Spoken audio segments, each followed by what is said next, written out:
सबसे पहले एक वीडियो में रुद्राक्ष जी का एक कमेंट आया था कि आप क्या एक बना सकते हैं 11th के रिव्यू का कि किस तरीके से 11th क्लास को स्टार्ट करना चाहिए। तो थैंक यू यार रुद्राक्ष जी, आपके मदद से मेरे सब्सक्राइबर्स बढ़े, व्यूज बढ़े, आपको धन्यवाद। Thanks to YouTube also, thanks to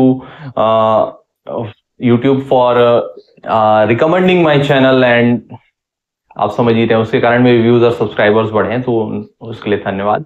और आप जिस बात में बात कर रहे थे कि 11th कैसे स्टार्ट करना चाहिए, तो मैं उस पर एक वीडियो बनाना चाहता हूँ, बना रहा हूँ कि 11th को कैसे स्टार्ट करना चाहिए। मैं एक तीनों किताब लेकर आया हूँ कि 11th के सब्जेक्ट्स में किस टाइप के चैप्टर्स हैं, वो भी हम बात कर लेंगे, क्या क्या बुक रीडिंग करना है इसमें भी थोड़ा सा मैं बताऊंगा आप लोग को। तो सबसे पहले बात करते हैं कि अगर आप मैथ स्ट्रीम चूज किए हैं तो आपके पास किस किस टाइप के बुक्स होंगे। सबसे पहले आप मैथ्स में अगर हम देखें तो मैथ्स में देख लेते हैं हम मैथ्स में हमारे पास कौन कौन से चैप्टर्स अवेलेबल होते हैं। और इससे पहले मैं एक बात कहना चाहता हूँ कि 11th जो स्टैंडर्ड है, आप जैसे अगर साइंस स्ट्रीम चूज किए हैं तो आपको ये देखना होगा कि थोड़ा सा इन डेप्थ चीजें आएंगी, डेरिवेशन वाला पार्ट रहेगा, थोड़ा सा अप्लाइड चीजें आएंगी, मतलब इंटीग्रेशन डिफरेंशिएशन जो है आपको ग्राफ की मदद से चीजें होंगी। और आपके उसके अलावा आपके कई सारे स्ट्रीम खुलते हैं मैथ्स लेने से, आप वापस से इंजीनियरिंग, बीएससी, ये सारी चीजों में जा सकते हैं, कोई और फील्ड में भी जा सकते हैं, ऐसा नहीं कि नहीं जा सकते। लेकिन साइंस अगर आप लिए हैं, मैथ्स अगर पीसीएम की बात करूं मैं, तो पीसीएम में जो है आपको ये ध्यान में रखना होगा कि NCERTs are the key. First you read the NCERTs, वहां से फिर आपको अगर एनसीईआरटी का कुछ लैंग्वेज समझ में नहीं आ रहा है, जैसे फिजिक्स का एनसीईआरटी आप फर्स्ट टाइम पढ़ोगे, मैं अपने पर्सनल एक्सपीरियंस से कह रहा हूँ, थोड़ा डिफिकल्ट जाता है फिजिक्स के एनसीईआरटी में। तो फिजिक्स के लिए मैं तो स्ट्रांगली रिकमेंड करूंगा, बुक पहले रिकमेंड कर देता हूँ आपको फिजिक्स के लिए। जैसे मैथ्स की हम बात कर लेते हैं, इस लाइन में हम बात कर लेंगे मैथ्स की। यहाँ पे अगर हम फिजिक्स की बात करें तो फिजिक्स के लिए आप बुक ले ही लेना, एस एल अरोरा, कोई पेड प्रमोशन नहीं है, अरोरा। ये बुक बहुत ही अच्छी है, वॉल्यूम 1 वॉल्यूम 2 दो बुक आती है इसकी, बहुत अच्छी बुक है, बहुत अच्छा डेरिवेशन है, सब कुछ अच्छा दिया हुआ है इस बुक में, कोई दिक्कत नहीं, बहुत सही बुक है, आराम से समझ में आ जाएगा आपको। कोशिश करूंगा मैं भी कुछ कॉन्सेप्चुअल क्लैरिटी, आप कुछ वीडियोस आपको डाल दूं। मैथ्स में ना आप एनसीईआरटी फॉलो करो फर्स्ट, सबसे पहले आप एनसीईआरटी फॉलो करो मैथ्स में, आप एनसीईआरटी प्लस आप ले जरूर लेना इस किताब को, क्योंकि बीच बीच में प्रैक्टिस में काम आएगा। क्योंकि आप सिर्फ 11th पास तो नहीं करोगे, उसको 12th में भी यूज करोगे, आप जो है इसके बाद कॉम्पिटेटिव एग्जाम में भी जाओगे, तो वो इन डेप्थ के लिए ना आर डी शर्मा बहुत नेसेसरी हो जाता है। आप सिर्फ एनसीईआरटी के बेस में मैथ्स कवर करने जाओगे ना तो जेई मेंस तक आप क्लियर कर सकते हो, बट एडवांस के लिए मैं हाईली रिकमेंड करूंगा, एक स्ट्रॉन्ग कंसेप्चुअल क्लैरिटी के लिए आर डी शर्मा आपको रीड जरूर करनी चाहिए यार, कि उससे बेस बहुत अच्छा बनता है। आर डी शर्मा अगर आप सॉल्व करोगे ना तो आपका बेस अच्छा स्ट्रॉन्ग रहेगा। मैं पूरी नहीं किया था अपने टाइम, 11th की बात बता रहा हूँ, मगर जितना भी सॉल्व किया था आर डी शर्मा पढ़ा था उससे ना कॉन्सेप्ट क्लैरिटी बहुत होता है। 12th ज्यादा आसान लगे आपको, 11th हो सकता है थोड़ा शुरू में टफ लगे, लेकिन 11th उतना टफ नहीं लगेगा अगर आप इस तरीके से बुक्स को अच्छे से कंपाइल करके। 10th से टफ है, डेफिनेटली टफ है, जी हाँ, 10th से भाई एक लेवल अप है। पढ़ाई में ये बोलते हैं कि आगे आसान होगा, लेकिन मेरे को ऐसा फील नहीं हुआ कि जैसे 8th से 9th गए एक जंप था, 9th से 10th एक जंप था, क्योंकि बोर्ड का प्रेशर होता है। 10th से 11th एक अलग जंप है, लेकिन आपको वो किताबों के साथ 3 सब्जेक्ट मेन होते हैं, बाकी 2 आपके, एक इंग्लिश कंपलसरी होता है अगर आप इंग्लिश मीडियम से हैं, दूसरा आप फिजिकल एजुकेशन ले लेना, मैं हाईली रिकमेंड करूंगा, उसमें हाईली स्कोरिंग सब्जेक्ट है। वो 2 को आप लास्ट टाइम एग्जाम में भी पढ़ोगे, बीच बीच में जो क्लास स्कूल का होता है वो अटेंड करोगे तो चल जाएगा। तो 11th में उन 2 सब्जेक्ट के लिए आपको टेंशन नहीं लेनी है। टेंशन लेना है आपको ये पीसीएम, फिजिक्स केमिस्ट्री मैथमेटिक्स के लिए, तो उसके लिए मैं बता रहा हूं शुरू से ही लग जाना। आप एक स्पेशलिस्ट हैं भाई, स्पेशलिस्ट हैं आप, तमाम इतने सारे फील्ड हैं, जैसे डिफरेंट वैरायटीज ऑफ फील्ड थे, साइंस था, आर्ट्स था, कॉमर्स था, इन सब फील्ड में आपको एक फील्ड लिया है साइंस, उसमें भी आप मैथमेटिक्स अगर चूज किए हैं, पीसीएम लिए हैं, तो आपको एक स्पेशलाइजेशन की ओर आप बढ़ रहे हो, तो उसमें थोड़ा सा डेप्थ आएगा, थोड़े से फॉर्मूला के डेरिवेशन आएंगे, थोड़ा सा इन डेप्थ नॉलेज आएगा कुछ चीजों का, तो उसमें आपको टेंशन नहीं लेना है। फिक्स्ड टाइप के एक एक टाइप के क्वेश्चन को प्रैक्टिस करते हुए चलना है, एक टॉपिक के, एक चैप्टर के, वो प्रैक्टिस करते हुए चलोगे तो आप अच्छा कर ले जाओगे। तो वो चीज ध्यान रखना। एनसीईआरटी RD शर्मा, पहले एनसीईआरटी फिर RD शर्मा, इसमें सिर्फ SL अरोरा। एनसीईआरटी रीड करके देखना, मेरे को तो समझ में नहीं आया था उस टाइम में, लेकिन आपको आ जाए तो बात अलग है। लेकिन मैं SL अरोरा एक ही बुक रिकमेंड करूंगा, उसमें आप एनसीईआरटी पहले 4-5 चैप्टर पढ़ लो, फिर RD शर्मा में आओ। केमिस्ट्री की बात कर लेते हैं, पहले बुक में आ रहा हूं, फिर डिटेलिंग चैप्टर्स में आ जाएंगे कैसे आपको शुरू करना रहेगा।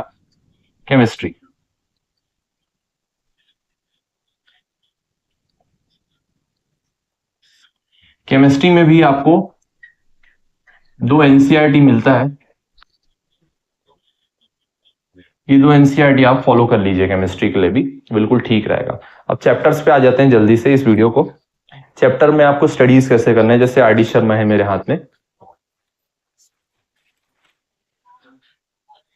इसमें RD शर्मा में थोड़े चैप्टर्स बढ़ा के दिए। जैसे इसमें ना RD शर्मा में, जैसे कि अब बात करें सर्कल, पैराबोला, एलिप्सी, जो लास्ट के चैप्टर्स है, हाइपरबोला, इसमें क्या है, एक जनरल केस होता है जो ओरिजिन से बनता है। अभी समझ में नहीं आएगा अगर आप जस्ट 11th आए हैं तो, मतलब इसमें एक स्पेशल केस भी दिया है, एक फिक्स्ड केस नहीं है कि ओरिजिन से ही पैराबोला बन रहा है। जैसे ये पैराबोला होता है, ये अपना y एक्सिस है, ये x एक्सिस है, तो ये एक पैराबोला है। तो ये कहां से बन रहा है, ये ओरिजिन से बन रहा है ना। तो ये यहां से भी बन सकता था पैराबोला, ये शेप होता है, मगर ये केस एनसीईआरटी में नहीं मिलता, मेरा जितना याद आ रहा है। ये केस RD शर्मा में मिलता है, पर लेकिन ये भी तो पैराबोला है ना, ओरिजिन से शिफ्टेड है, और ये भी तो पैराबोला ही है।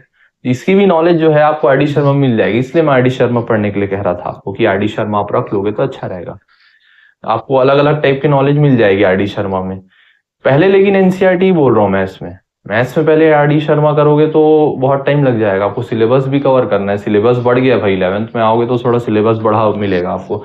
10th में क्या 2-4 चैप्टर रहते हैं, 11th में डरना नहीं है, धीरे धीरे हर चैप्टर हो जाएगा, थोड़ा थोड़ा रोज पढ़ोगे तो हो जाएगा। जैसे कि 11th की अगर सब्जेक्ट चैप्टर्स की बात करते हैं तो 11th में आपको ये बुक पहले लेना है, डेली थोड़ा थोड़ा पढ़ना है, और अगर आपको ट्यूशन की नीड होगी तो ट्यूशन ले लेना है। ऑनलाइन कोचिंग तो बहुत सारे आजकल फ्री में चलते हैं, यूट्यूब में भी बहुत फ्री लेक्चर हैं, लेकिन अगर आपके अंदर वो सेल्फ डिसिप्लिन नहीं है ना तो दिक्कत दे जाएगा। आप सिलेबस पाइल अप होगा, लास्ट में आप इंपॉर्टेंट क्वेश्चन की तरफ जाओगे, वो कोई सेंस नहीं बनता। अगर आप डेली किसी के पास फिजिकली जा सकते हो, फिजिकली रोज क्लास अटेंड कर रहे हो तो बात अलग है। और आपका अगर टारगेट IIT JEE या नीट है तब तो डेफिनेटली सारी बुक्स आपको सॉल्व करनी चाहिए फिर। ठीक है, तो हम चैप्टर में जो है आपका पहला चैप्टर बनेगा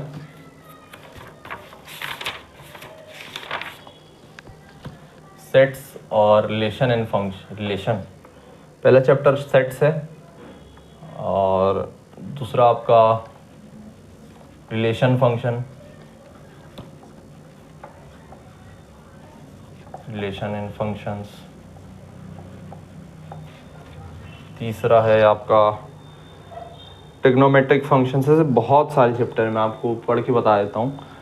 ट्रिग्नोमेट्रिक फंक्शंस हो गए और रेशोज़ हो गए, ये सब मतलब equation, mathematical induction, complex number, quadratic equation, linear equation, permutation, combination. इस सब्जेक्ट में आप एक्स्ट्रा ध्यान देंगे ना तो बहुत अच्छा बीज बनेगा, आपको ध्यान देना चाहिए सब्जेक्ट्स के ऊपर। अरिथमेटिक प्रोग्रेशन आएगा, बाइनोमियल थ्योरम आएगा, और ज्योमेट्रिक प्रोग्रेशन आएगा, सम स्पेशल सीरीज होगा, फिर कोऑर्डिनेट सिस्टम होगा, straight line, circle, parabola, ellipse, limits, derivatives और mathematical reasoning, statistics and probability. Maths में इतनी चीज़ होगी। फिजिक्स में जो है आपके चैप्टर्स होंगे, फिजिक्स में आपके जो चैप्टर हो, पहला तो पूरा मैकेनिक्स वाला पार्ट होगा, पूरा मैकेनिक्स वाला पार्ट होगा ये फिजिक्स में फर्स्ट पार्ट। दूसरा पार्ट आपको ये पूरा 11th ही मैकेनिक्स है, मतलब आगे चल के आप मैकेनिकल लोगे ना तो 11th आप बड़ा अच्छे से कर सकते हो। 11th अगर अच्छा रहेगा ना तो मैकेनिकल इंजीनियरिंग में आपको बहुत सपोर्ट होगा। तो अगर मैं सब्जेक्ट देखें, इसमें चैप्टर देखें, यूनिट्स एंड मेजरमेंट रहेगा, मोशन इन स्ट्रेट लाइन रहेगा, मोशन इन ए प्लेन रहेगा, और लॉज ऑफ मोशन है, वर्क एनर्जी पावर है, system of particles and rotation motional है, ग्रेविटेशन है।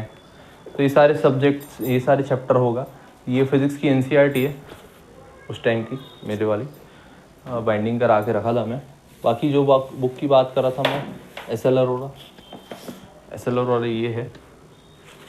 इस टाइप की किताब आती है, बहुत ही अच्छी किताब है। आई होप विजिबल होगा, कवर करके रखा हूँ मैं।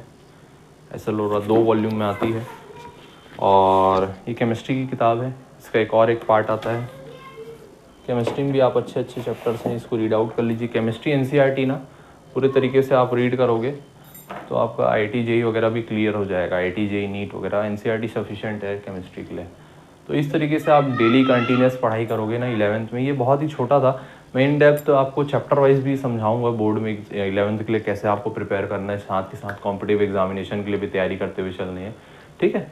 तो अगर आपको ये, मैं समझ रहा हूँ थोड़ा और डेप्थ एनालिसिस चाहिए होगा, आपके चैप्टर के नाम एक एक चैप्टर का वो चाहिए होगा आपको, मैं जस्ट अभी वर्बल बताया। मेन चीज़ मैं आपको बताया हूँ कि 11th में थोड़ा डेप्थ आएगा चीज़ों में, थोड़ा डेरिवेशन होगा, है ना, और थोड़ा सा जो है डिफ़िकल्टी लेवल हल्का सा ऊपर जाएगा। इसलिए आपका डेली हार्डवर्क, डेली थोड़ा थोड़ा पढ़ना इंपॉर्टेंट हो जाएगा, है ना। ये चीज़ आप 11th में अगर ध्यान में रख के चलोगे ना तो आप अच्छा करोगे 11th में, फिर 12th के लिए एक अच्छा स्ट्रॉन्ग बेस रेडी हो जाएगा। तो आपको ये ध्यान रखना है कि 11th को वेस्ट नहीं करना है, अच्छे से प्रिपेयर करते हुए चलना है 11th में, और मार्क्स के पीछे मत जाना 11th में, स्पेशली 12th बोर्ड में ज़रूर जाना, लेकिन 11th में आप सीखने की तरफ जाना। इसलिए मैं आर डी शर्मा कहा हूँ, क्योंकि आर डी शर्मा ने आप करोगे ना तो आपका एक स्ट्रॉन्ग बेस रेडी हो जाएगा 12th के लिए, ठीक है। अगर आपको ये मेरा कवरेज पसंद आ रहा है या जो भी डिस्कशन पसंद आ रहा है तो प्लीज़ आप चैनल को सब्सक्राइब कर लेना और अपने दोस्तों के साथ शेयर जरूर कर देना। मैं इन डेप्थ वाले जो एनालिसिस चैप्टर का वो भी ले आऊँगा आप लोग के लिए, ठीक है। जय श्री राम।